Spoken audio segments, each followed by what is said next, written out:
Here's another in NBC's great parade of new shows.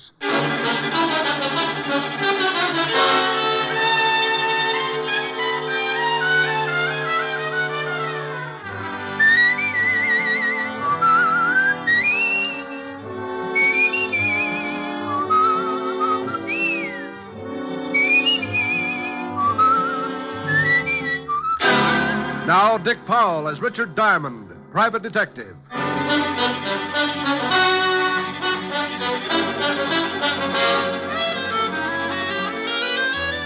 Hello there, this is Diamond.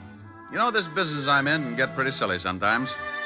I can go along for a whole month and get by on nothing but meals at the automat and a dozen laughs a day. The funny ones usually pay just as well as the tough ones, but eventually somebody starts something that's about as funny as an open grave. So then I put on a long face and start carrying my .38. I don't worry about those times because I don't think about them. I just know they'll be around, and I know I won't have to bother about it unless I get my 100 a day in expenses. That's the equalizer. As long as I get that ever-loving loot in my little hot hand, Lucifer can walk in with a machine gun and I'll arm wrestle him for the price of a hot dog. Last week, I stopped in the middle of a real yocker and realized that I'd been giggling overtime. That's right. The cycle had caught up with me, and the label on my future had changed from fun time to trouble, and no guarantee as to the date of expiration. What started all this? Well, one morning on 53rd Street, a couple of guys were just pulling up in front of a garage. This the garage? Yeah. Go on, drive in.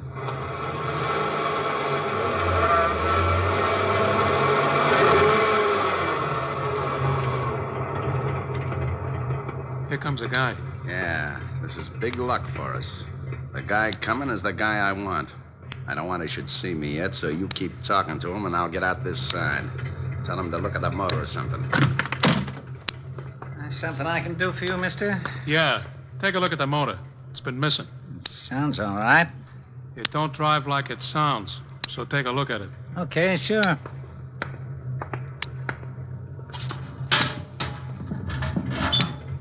Race it once. Huh? I said race it once. He don't hear so well. Huh? Hello, Billy boy. Where did you come from? How did you get here? One at a time, Billy. I came in the car, got out the other side. You're looking good, Billy, real good. What do you want? How did you find me? Can't you ask just one simple question? You get so all mixed up, Billy. Look, leave me alone, please. Sure, Billy, I'll leave you alone.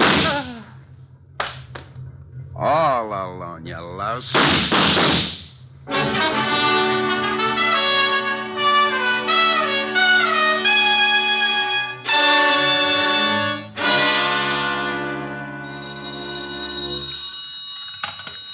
Diamond Detective Agency, our 30-day test revealed that not one single case of throat irritation was due to strangling. Oh, Rick, you're awful. Oh, how can you say that? I'm lovely, I'm engaged, now you steal wool. Oh, you idiot. Ah, you peaked. Hello, honey.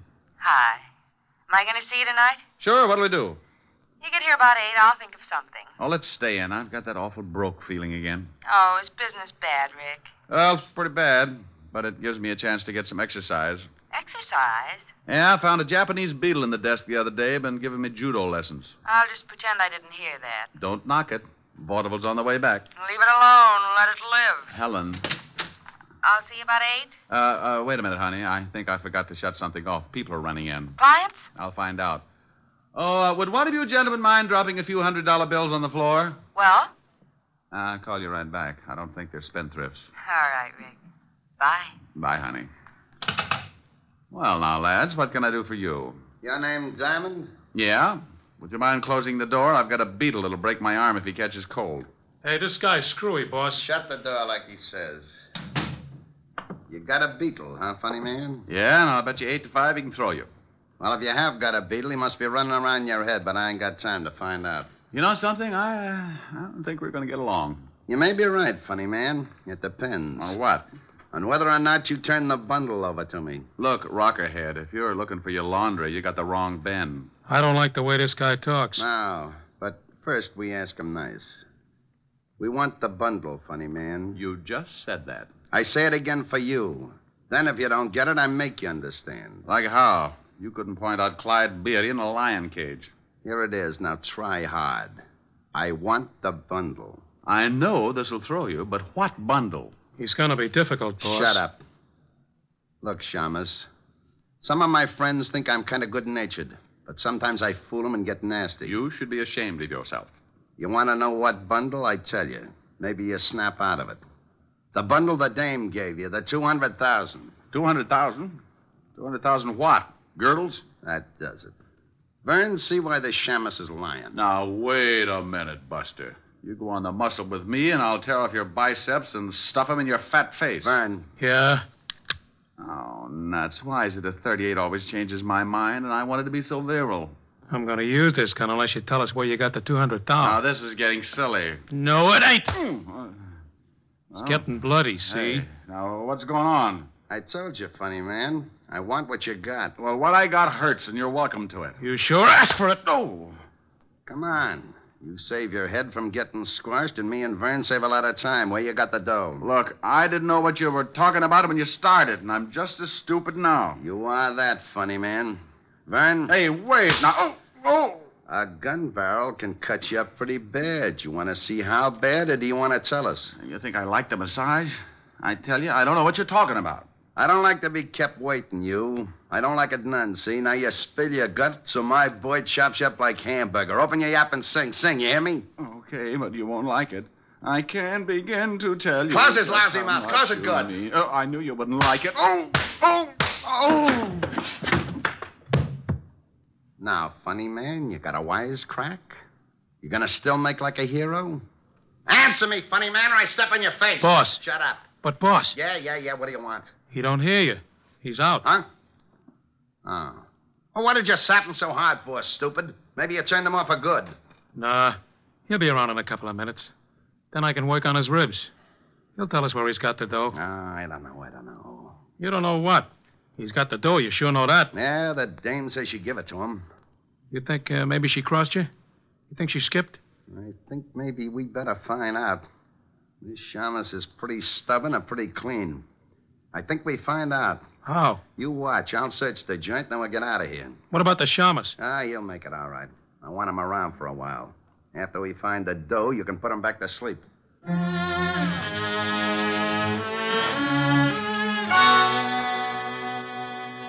Diamond. Mr. Diamond. Mr. Diamond, wake up. Oh, it's all right, honey. I'm not coming in. Mr. Diamond, wake up. Mm-hmm. Oh, what a nice sweater. How do you feel? Well, a quick comparison might be a garter snake and a log jam. Well, you don't look very comfortable. Why don't you sit up? Afraid my eyes might fall out. Oh. Better? Yeah. Know any shaggy dog stories? I could use a laugh. How did you get like this? It wasn't easy. How long have I been here? I just came in. I was going to call the police when you started mumbling. Mumbling? Yes, you said something like, "Oh, it's not so late, honey. And can't I come in for a drink?" You must have been dreaming. I'm glad I woke up. She probably didn't have a drink in the house anyway. Pardon me, honey, but I gotta run some water over my bumps. You don't look so bad, considering. Oh, considering what? Do people get run over by trucks every day? When you start feeling better, I'd like to talk business. Oh, well, with business, I straighten right up. What's on your mind? Oh, that sweater. I want you to guard something for me. Why? You're the type that goes bear hunting with a switch. Is that supposed to be nasty? Well, take a guess. I just get mauled up by two gorillas, and before they get nasty, they mention some dame and some money, and you know anything about it? Why should I? Well, I wake up, and there you are. I thought maybe you stopped by to see if the boys get a gold star for the work. I don't know anything about it. Now, do you mind if I sit down? No. I'm sorry, I haven't got anything more comfortable. The termites just walked out with my couch. What do you want guided, lover? I can't tell you what it is, but it's in a locker at the 42nd Street subway. I want you to pick it up and keep it with you until I call for it. I get $100 a day in expenses, and when I don't know what I'm doing, the fee looks like a skyrocket. Here's $500. When I pick up the item, you get $500 more. Ooh. And I'll be back in 2 days. Well, I was going to start looking for the guys who gave me this headache, but $1,000 makes me impatient. You, got the key to the locker? Yeah, right here. By the way, do you work nights, Mr. Diamond? Well, not in the office. Don't you think I ought to know your name? You get the item, and I'll introduce myself in 2 days. And I do keep a drink in the house, Mr. Diamond. She got up then and walked out of the room like Eve with half an apple. I put some iodine on my face and headed for the 42nd Street subway. All the way down, I kept thinking about those 2 mugs who had worked me over, and for the life of me, I couldn't guess why. I didn't know it then, but if I could have guessed, it probably would be for the life of me. I reached the subway and went down. I found the locker, opened it, reached in, and pulled out a small black leather bag with a lock on it. Out of curiosity, I tested the weight and finally decided I must be guarding a sack full of spider webs. I tucked it under my arm and turned to go. But sometimes things don't always work out the way you plan them. Okay, Shamus. Let's have the bag. Oh, when am I ever going to make Eagle Scout? I should have smelled something. Hello, Vern. I'm in a hurry. If you wisecrack, you get dead. Give me the bag. Where's your friend? Out collecting heads? I guess I gotta kill you. I guess again. Here's the bag. Okay. I should make a hole in you just because you ain't honest. You had the dough all the time. You mean in that bag? Oh, now don't tell me it ain't in it. Well, if it is, Buster, it's all in one bill. Feel the weight. Hey, it is too light.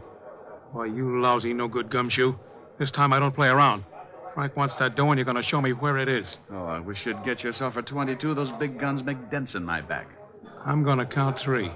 And you're going to tell me where the dough is, or I'll kill you all over the place. You could make it 100, could you? It's so much fun when you're past 50. Be funny. You're only killing one guy. 1. This never happened when I went on next to closing. 2. Oh, now, wait a minute. Look. You look. It's your last chance. Drop it, Byrne. You're boxed up. Hey, who's that? The Marines. Why, you dirty... Rick, are you all right? Oh, Walt, I know you're bashful about these things, but you're going to be kissed. Oh, now stop that. Otis, have your boys keep the crowd back. All right. Keep back. Come on. What about the gunner? You shot him good, Lieutenant. Well, I'm glad you noticed, you mallet head. Now, what about him? Hey, he's dead. How did you find that out? 20 questions? Oh, yeah? Well, I guess we saved your life this time. Well, I hope I can do the same for you sometime, Sergeant, but science will hate me. Oh. Now, don't you start blubbering again, Otis. I couldn't stand it. Go get the wagon like a good boy. Okay, Lieutenant. Now, what's this all about, Rick? Believe me, Walt, I don't know. How did you get here? We got a call from a dame about 10 minutes ago. Said you were coming down here and some guy was going to kill you. Well. Now, don't you well me. I want to know what this is all about. Let's get on to headquarters, and I'll tell you just what I know. Well, are you coming? You mean you're going to cooperate? Well, certainly. Oh, Otis. What's the matter, Walt? I feel a little faint. Would you mind helping me up the stairs? I think I've been working too hard. Walt and I left the subway and headed for the 5th Precinct Police Station. On the way over, I told him about the girl and about the 2 hoods who had worked me over in my office. When we reached the station, he shoved the rogues gallery at me, and I started going through the miles of photographs. Well, the guy we shot in the subway was one Vern Geronda, small-time torpedo, but we can't find out anything else. Can't you find the other one in any of those pictures? Well, I've looked through them all. All I know is his name is Frank. Maybe he hasn't got a record. Here, try this stack. Dates back to the year 1. Well, you can bet on one thing, Walt. The girl who called you was the girl who was in my office. She was the only one who knew I was going down to the locker in the subway. But how did she know this Vern Geronda was going after you? Well, she must have known he was going to tail me and that he was after something. Something that could have been in that black bag. It was a plant because she knew it was empty. I think she'd planned that when this Vern caught me with an empty bag, he'd get rough enough to shoot, and if you were there, you'd have to stop him. You mean she wanted him dead? Well, that's my guess. Dead or in jail, but out of the way. That 200,000's probably behind it. Walt? Did you find something? Yeah. This is the other guy who came into the office. Yeah? Let's see. Hey, what do you think you're doing? What's the matter with you? This is the man. You're crazy. Now, you listen to me. If you're trying to start one of those routines Oh, again... now, wait a minute. You asked me to pick out the hood that was in my office, and this is the boy. A little younger, maybe, but you know darn well I wouldn't make a mistake on identification. This is screwy. This is ridiculous. Where's my bicarbonate? Oh, what is wrong with you? Rick, that's Frank Purcell, and he's been dead for 2 years. What? Oh, wasn't he the guy who went over a 50-foot cliff with his whole gang? That's right. The car burned. The only guy they didn't find in the wreck was Billy Crump. He disappeared completely. Well, this one got out of it, too, and stayed around long enough to pay me a visit this morning. And his first name was Frank. Oh, it's impossible. The boys chased them right after the holdup and shot out one of their tires. Watched the car go over and saw it turn. Didn't they knock over the payroll at the Martin shipyard? Sure, got away with 200... $200,000. Lieutenant, Huh? Oh, yeah. What is it? on that killing down at the garage. That guy was just identified as being wanted for armed robbery. Killing? Yeah, pretty bad. Somebody shot up a guy that worked in the place. Well, who was it? Name was Crump. What? Yeah, Billy Crump. Stuck up some shipyard about 2 years back. Oh, shut up.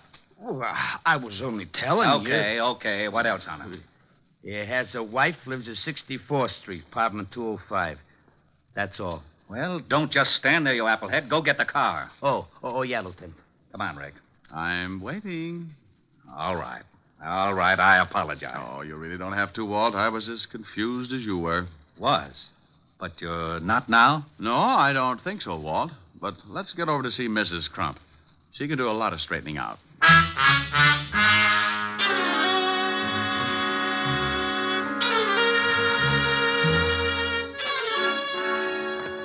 I hope Mrs. Crump is in. I forgot to tell you, Lieutenant. She calls herself Stewart, Mrs. Edna Stewart. What? Yeah. Her husband used her alias instead of Crump. Oh, well, that's all right, Sergeant. Maybe when you start pounding a beat again, you'll think of those little things. 205, wasn't it, Walt? How about it, Sergeant? It was 205, wasn't it? Oh, yeah, Lieutenant. 205. That was it. I remember. I might make a few mistakes. Shut up. Walt, hold it down. I'm sorry. Otis. Yeah, Lieutenant. Shut up. Here it is, Walt. I'll give it a knock. Go ahead.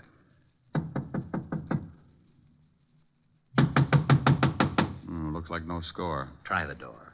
Why, Walt, without a warrant? Now, don't you start that again. If Frank Purcell is still alive, we're going to grab that 200 grand. We've got to work fast. Besides, I'm not trying the door. You are. Well, it's open, unstained, and honest. I suppose you'd like me to trip you just so you can say you fell in by mistake? Oh, come on. Pick up your big feet, Otis. That would be hard, even for Samson. Oh, yeah. Now, you listen to me, wise guy. I'm getting sick and tired of... Ooh, holy cow, Lieutenant. It's a body. Rick, how about it? Quite. Mrs. Crump. Mrs. Crump, Mrs. Stewart, the girl in my office this morning, no difference. I figured she might be the one in your office when I heard Crump had a wife. She must have had the 200 grand, and Purcell killed her for it. Well, you can bet the cash wasn't in the apartment because she was too smart to keep it here. Well, there are no signs of a struggle. From the way she's lying, she was probably sitting at this desk. Writing pad on the desk, Lieutenant. Keep your paws off of it. Well, she was writing something. Went through to the bottom sheet. Yeah, numbers. Otis, start casing the place and have a conscience when you pass the icebox. Okay, Lieutenant. Too many numbers for a phone. Walt, what are we looking for? Purcell and the 200,000. Okay. Now, we don't know where Purcell is, but that 200,000 had to cool off until Crump could spend it. So? Now, where would be the safest place to keep that much cash? The numbers. Safety deposit box. You have just won yourself Sergeant Otis. I should cut my throat first. Now, it's a cinch Purcell has gone down to the safety deposit box. Hey, I found a couple of plane tickets, Lieutenant. And it looked like they'd started to pack. Yeah, let me see them. Two for Mexico City and good for the first. That ties it. Would you mind whispering in my ear, or am I asking too much? Walt, when Mrs. Crump came to my office, she made it very clear she'd be back in 2 days. That's the first of the month. I don't know how long she'd been there before I woke up, but she was interested in my office, and she was coming back in 2 days. Now, if she wanted to hide something, the best place would be somewhere that had already been searched. Otis, you think you could dig up a safety deposit box under the name of Crump or Stewart? Here's the number.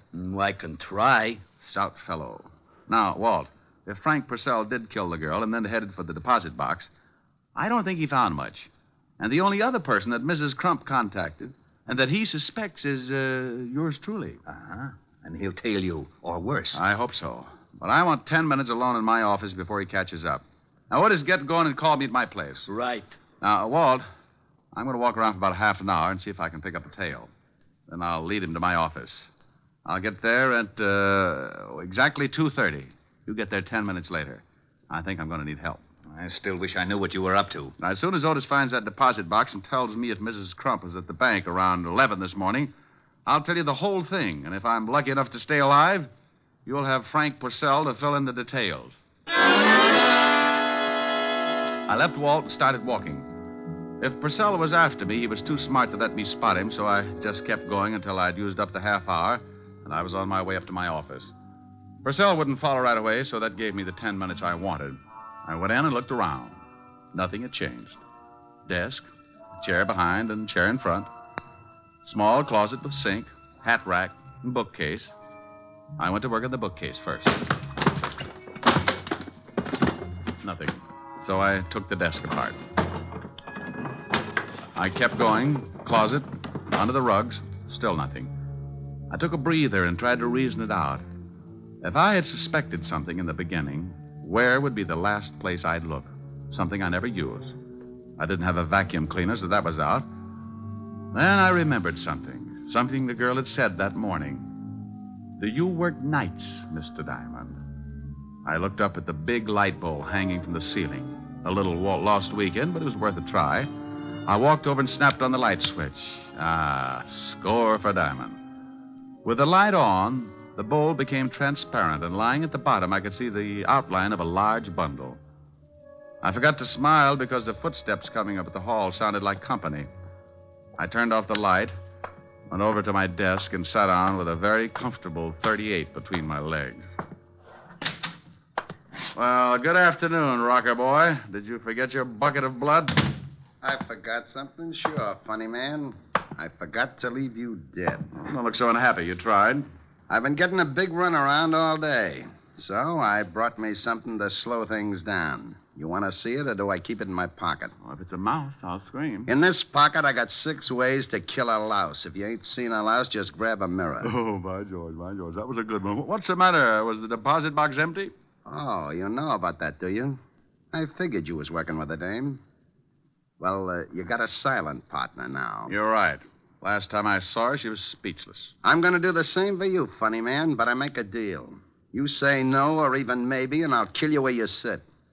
You say okay, and I'll let you keep going till you choke on one of your jokes. You tell me if I'm right, and I'll give you a quick answer. You've been after Billy Crump ever since the shipyard robbery because he got away with the money. You finally found his wife, and she got scared. She bought 2 tickets to Mexico. How'm I doing? Great. You tell a good story. When Mrs. Crump saw all that lovely cabbage, she got greedy. She got a hold of you and made a deal. Yeah, she was a pretty smart chicken. I knock off her husband, Billy, and she splits the dough with me. And if I guess right, at 11 o'clock this morning, while you were killing Billy Crump, she was grabbing the $200,000. So that's how it goes. But after we rubbed out Billy, she called and said the dough was planted with you. She wanted the dough herself. She used me to lead you to the subway. Right. Where were you? Upstairs. I figured something was up. Well, nice little plot. You kill her husband, the cops kill you and your torpedo, and bless her little heart, she winds up with a pot of gold. No, she winds up dead. The dough wasn't in the box, so she planted it somewhere. We saw her coming in here after we worked you over. Now, I think she stashed the bundle here while you was out cold. So, do I get it, or do you die? What are you going to do about that big, bad policeman outside the door? I'm going to laugh at him because he ain't there. Walt, stop snooping. Come on in. Hey. Well, what do you know? You wasn't kidding. This might mean a promotion, Purcell. You want to turn around and be a good boy, or do you want it the hard way? I stay the way I am. You're in a tough spot, Mr. Copper. If this funny man's a friend of yours, he's going to get it the minute you try your luck. Rick? Yeah, Walt? He's got a point. I might be lucky and get him just right, but it's a long shot, and if I miss, he'll pull the trigger on you. You're pretty smart for a copper. Walt? Yeah? The way it looks, we could be here all night unless somebody gets shot. That's the way it looks. What do you think, Purcell? Like I said, the cop guns me, I gun you. Silly, ain't it? Be a lot sillier if I had a gun. Funny, man, that would be a riot. Well, start laughing, Powell. You sure ruined that desk. I couldn't help it. Had the gun between my knees. I move, he shoots. Had to try it right through the desk. What are you sweating for? Me? I could use you for a shower. How's Purcell? Unhappy. How about it, Purcell? I ain't giving odds. Hey, funny man, you know something? You ain't so funny. Get the phone, Walt. Yeah? Lieutenant? Oh, no. Yeah? I found the box. The Crump dame was in the bank at 11 o'clock this morning. I found it pretty quick, huh? Hooray for you. Wait a minute. Rick, you were right about the... Hey, where did he go? Who, Lieutenant? King Kong. Now, you get your big fat head over here. Lieutenant. What is it? Okay if I turn on the siren? Oh.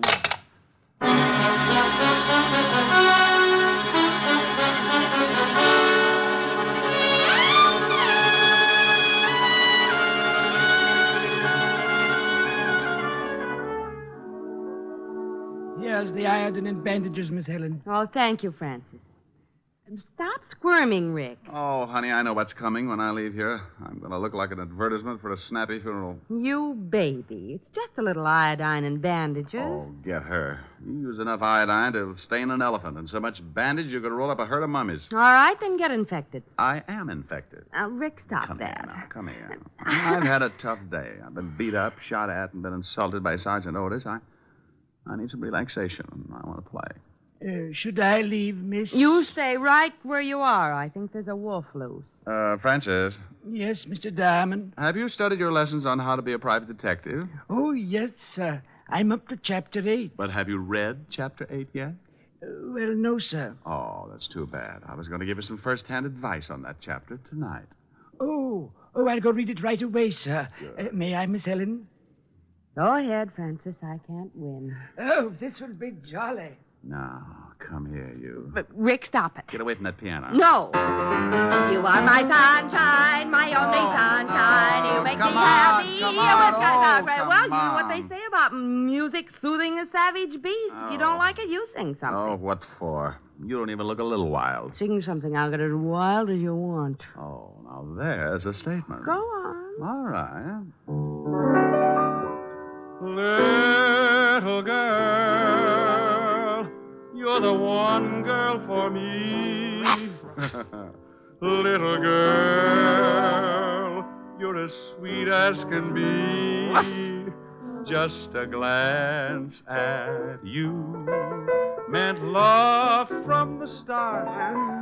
And oh, what a thrill came into my heart. Little girl, with your cute little ways, I am yours for the rest of my days. And this great big world will be divine. Little girl, when you're mine, all mine. Okay, honey, now get wild. All right. Come here. Ah, a little wilder. Yeah. There you go. Mr. Diamond, I'd like to ask your opinion. It says in Chapter 8 that homicide... Oh. Well, look at that. And I'm not blushing. Oh, I must be getting used to it.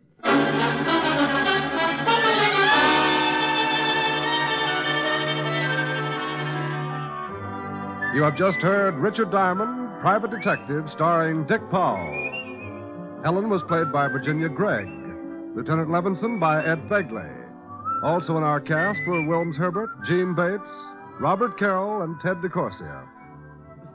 Music was under the direction of Frank Worth. Richard Diamond is written by Blake Edwards and directed by Richard Sandville.